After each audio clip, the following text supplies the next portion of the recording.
Say from my heart, I understand the disappointment that many still feel about the outcome of the 2020 election. I can relate. I was on the ballot. But I had no right to overturn the election.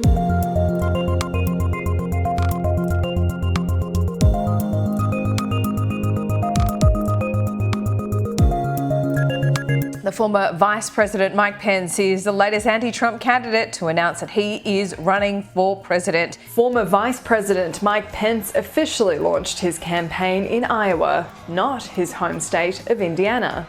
Iowa will be the first primary test for Republican candidates. Right now, the voters who'd likely turn out in the primaries are more likely to support Donald Trump and haven't forgiven Mike Pence for certifying the election result on January 6.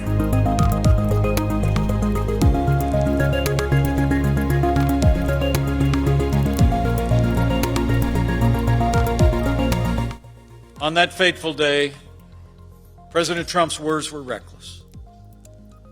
They endangered my family and everyone at the Capitol. But the American people deserve to know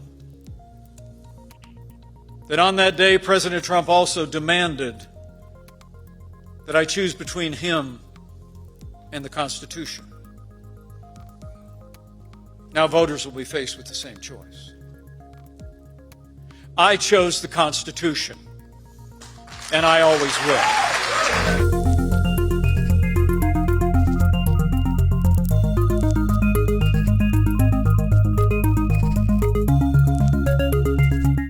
If Pence would come out and say some level-headed things, he might stand a chance. But I'm not a radical person. I'm a middle-of-the-road person. And most of the Republicans are very radical.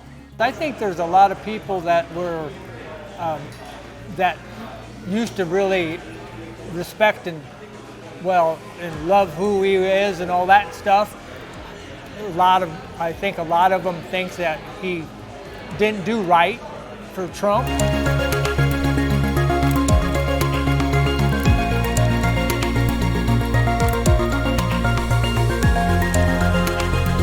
I don't think that Mike Pence will have much of a direct impact on Donald Trump or Ron DeSantis because they're going to continue to attack each other as the two front runners. Pence, along with all the other candidates, are sitting around waiting for something to happen at the top so that they can step in. But by joining the race now, Pence will be well positioned should Trump falter.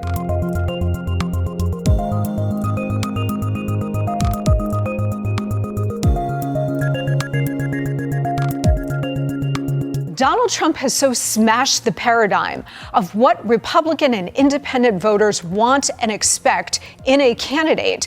All of these other candidates are operating in a GOP that no longer exists. The GOP and the Republican base are America first. They are MAGA all the way. And all of these other candidates, whether they're good people, effective leaders, none of that matters.